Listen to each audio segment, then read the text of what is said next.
Guys, we are so back. Been a little bit of time since the last foreverwinter Q&A. As always, these questions are curated from their Discord server. If you want to ask them questions, I would join that. Either way, I'm Johnny Lockjaw. Let's talk about it. Like usual, let's go over some gameplay stuff. Somebody asked, when can we actually expect Gunhead, and what role will he fill? Like all of the already available characters, they all sort of serve a unique niche, so this is kind of going into that. And it's funny, the answer to what role will Gunhead fill is, why Gunhead, of course. Because that's basically what their response was. He is effectively a weapons platform character with a gun for a head. He's going to provide a lot of firepower. He's going to produce a lot of heat, basically.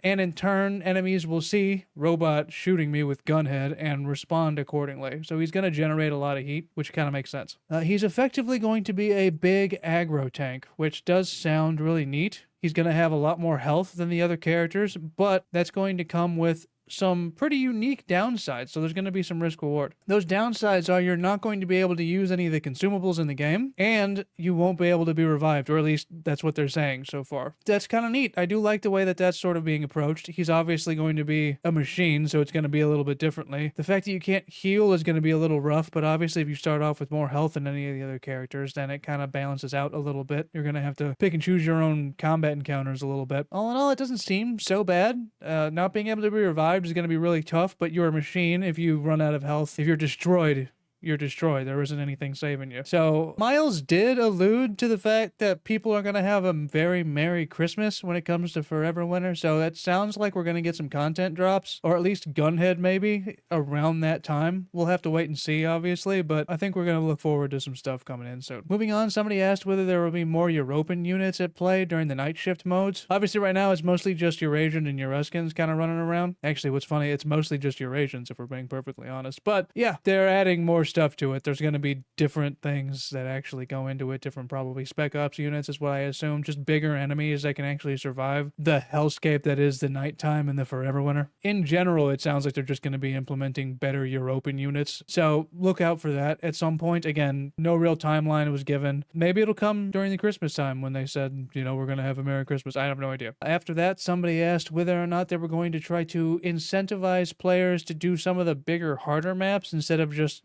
basically grinding the easier maps. The answer is they're looking into it, but they don't want it to seem like they're sort of forcing players to go one way as opposed to the other. They like having the ability for the players to make their own gameplay decisions in terms of where they go. And there's obviously always going to be different quests that you need to go to different maps to get to anyway. So that's kind of how they're already incentivizing it. Who knows what it is that they're going to do in the future, but right now I think we're in a good spot, at least for now. That was it for gameplay stuff. Now let's go into some lore stuff. Somebody asked whether there would be ways to alter the character's appearance. To go into a little more in-depth, Miles specifically said that they did want to experiment and see if they can add some character customization options, but there is no plan for it, and even if they get it into the game, it's not going to be for a long while. Right now, what they do, obviously, is they have different rotating skins that populate the actual Gav models when the other characters die. Lore-wise, they actually confirmed that what that's supposed to simulate is that when your character dies, that character dies, and then the new skin that populates as soon as, you know, you get into the hub world is a brand new operator, essentially. So it's obviously very Helldivers in the way that basically no Helldiver is the same. They're all brand new units that come in. So you don't really need character customization in a way because they're brand new characters anyway. They're not supposed to be like continuing, you're playing the same guy over and over, basically. It's not that. But obviously, there's always going to be more skins added. There's going to be a continuing development on the rotation of actual skins that are available for the players to use. So, you know, who knows? And obviously, like they said, they might actually add some character customization options that are available. Just not right now, obviously. After that, somebody asked whether Eurasia and Euruska will start fighting. Obviously, right now, they're basically just in an alliance against Europa. Specifically, they mentioned it'd be interesting to have like a three-way fight instead of just having two different factions fighting each other.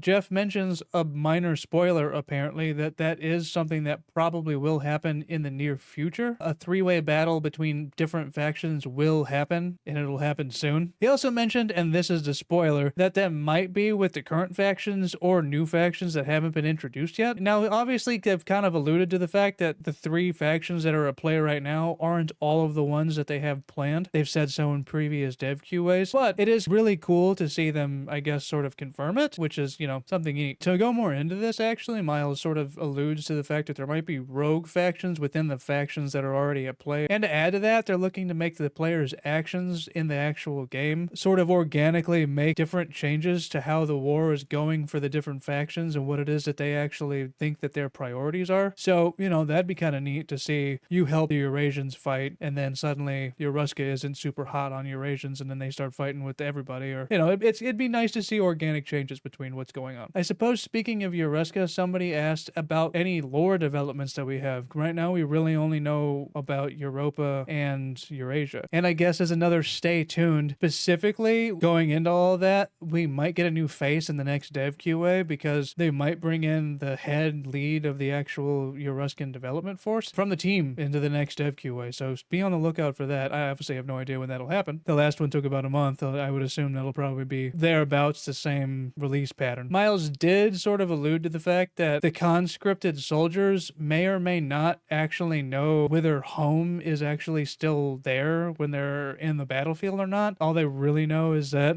they get resupplied by AI sometimes, and they don't know where that AI is. So that's kind of a little bit in what's going on. There's a lot at play, and even lore-wise, some of the soldiers don't know what's going on. So, we're kind of with them. Anyway, that's it for lore stuff. So let's get into some technical stuff. A big question that the foreverwinter sort of has had to deal with the entire time it's been around. One of the questions specifically is, what kind of big news on that, actually? They apparently have an outside consultant looking at the major bit of code to see where different optimizations lie. So, be on the lookout for whatever that ends up being. Miles alluded to that. Jeff said specifically that other than that, they're looking at a bunch of different ways to affect it in a bunch of smaller ways. So to put it into perspective, they're trying internally to get as many minor fixes as possible to get as many increases, however small, in optimization and performance as they can get. And hopefully whatever ends up happening with whoever they have looking at the code from the outside will be able to identify things that will make larger changes so they don't just have to rely on a bunch of minuscule changes, basically. So, be on the lookout, stay tuned. All the early access for Everwinter stuff, we're going to be kind of in hot water for a little bit, but performance has already improved significantly from when even early access started. We're looking up, and obviously people with older hardware are kind of, I don't want to say SOL, but that's kind of the way that it works, unfortunately. Specifically, Miles mentions on that front that if your hardware mimics or is in any way similar to something like, say, an Xbox Series X, it's a little bit hard to optimize on, like, basically cutting edge brand new gaming engines, which the foreverwinter sort of already is. So unfortunately, that's kind of the way of the world. Anyway, after that, somebody asked whether they were going to make any broad changes to the way that picking up basically broken weapons works. Obviously, right now, they're basically just weapon-shaped money bags for the most part. When you bring a weapon out, it's just scrap, effectively. Good news, they are going to do something. They sort of alluded to it changing where it actually matters, or they're going to make it so that you can actually, turn them into usable weapons or scrap them. I would imagine they're going to add like a salvage component thing. There's already crafting in the game, so I would imagine that's probably where most of that's going to end up going. A funny thing about this, actually, Miles specifically used the exploit to basically get weapons out. If you didn't know, I'm pretty sure they fixed it, so I don't really mind saying it at this point, but well, either way, Miles uses it, so who gives a shit. If you didn't know, and there was an exploit in the game where you could basically bring the same weapon back into raid and out of raid over and over again, and you'd eventually make it, and you'd basically make it a usable weapon. At a certain point, I don't know if it's really an exploit. I imagine that every gun that you take out has a chance to be a usable weapon when you bring it out. So I imagine it's mostly just rolling the dice over and over again on the same gun. I really don't know the internals of it though. But,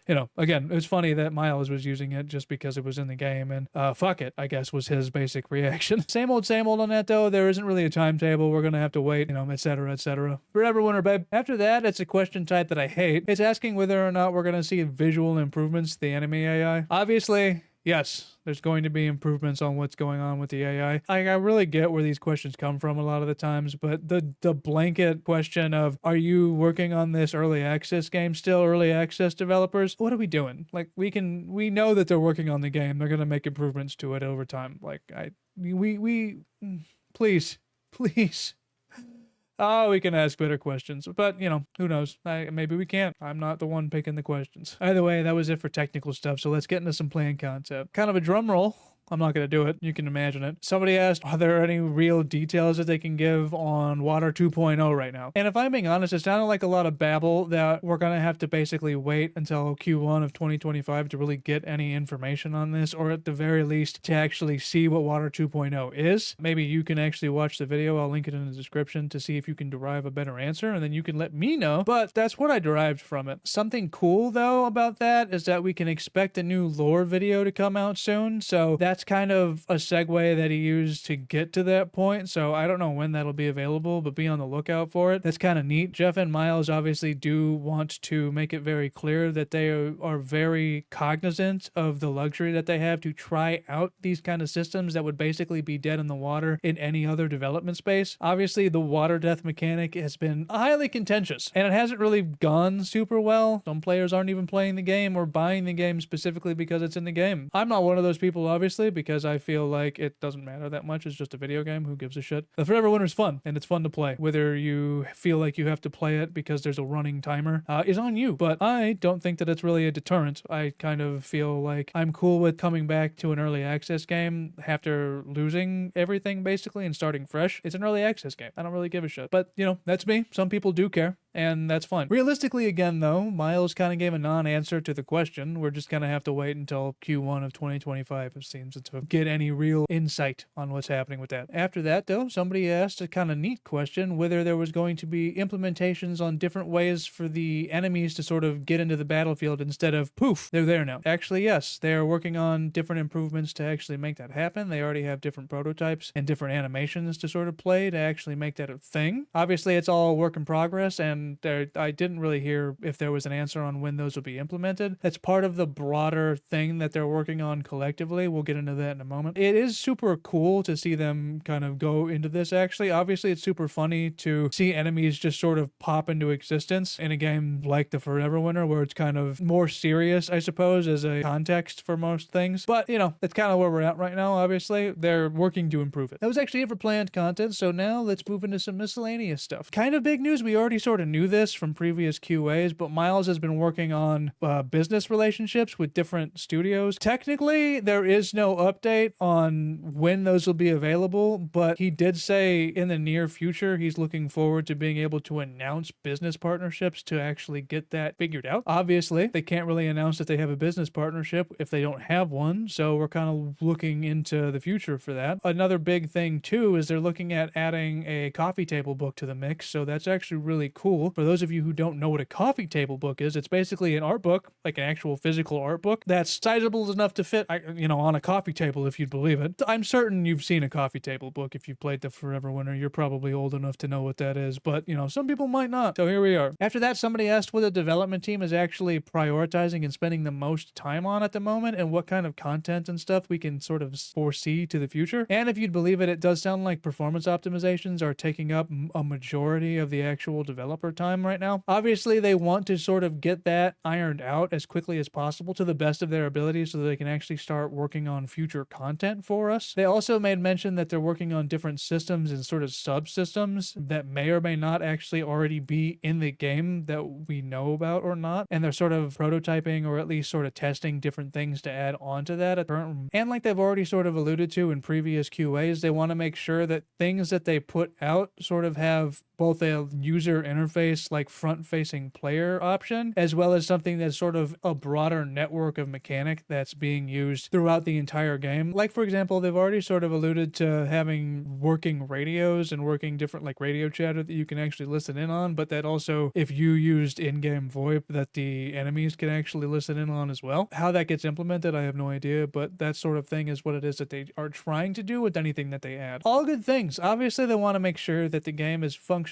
to as many computers as possible, as well as it being able to actually run at a consistent enough rate for it to not be off-putting for people. That is a really good priority to have, which sounds like it is that they already have been working on for obviously months at this point. The grind kind of never stops for them, unfortunately. You kind of reap what you sow with an early access game sometimes, and that's sort of the hole they dug themselves in when they released it at the state that they did. But it's already obviously, again, in a better state than it was on launch, so here we are. After that, finally, somebody asked whether they were able to to share basically an internal roadmap to sort of ease player expectations and basically impatience? Actually, the answer is no for us. They have a working internal roadmap that they're working off of, but they're sort of operating on this sort of show don't tell mentality in terms of what it is that they have. I think that that probably is for the best with stuff like this. Sometimes roadmaps give players not necessarily unrealistic expectations, but if any divergence from that roadmap happens for any reason, whether reasonable or not, can sometimes piss people off. So I get their hesitance to sort of share anything. Right now, they're sort of going to operate on what it is that they've already been doing, which is basically keeping their nose to the ground and working until they have something that's basically ready, and then saying, this thing is basically ready, be on the lookout relatively soon, and then putting it out. Again, they've done that with the last several updates, and that's kind of a good way of doing it for now. And obviously, they can sort of mix and match what it is that players want them to focus on, and then also things that they will themselves want to focus on in this way. I honestly don't think that this is a bad way about going about it. It's an early access title again, and they sort of have the luxury of not being beholden to stockholders or anything. They're sort of just doing it themselves. Again, that's sort of good and bad. Water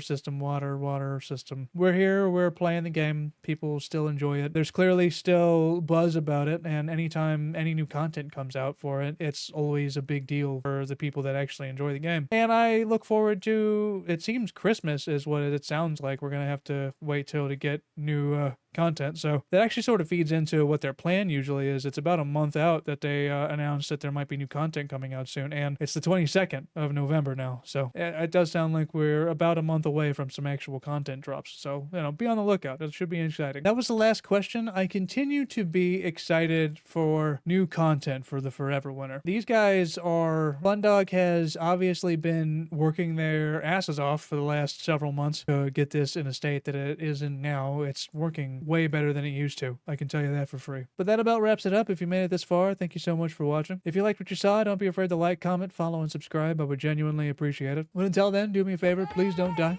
I will see you in the next one.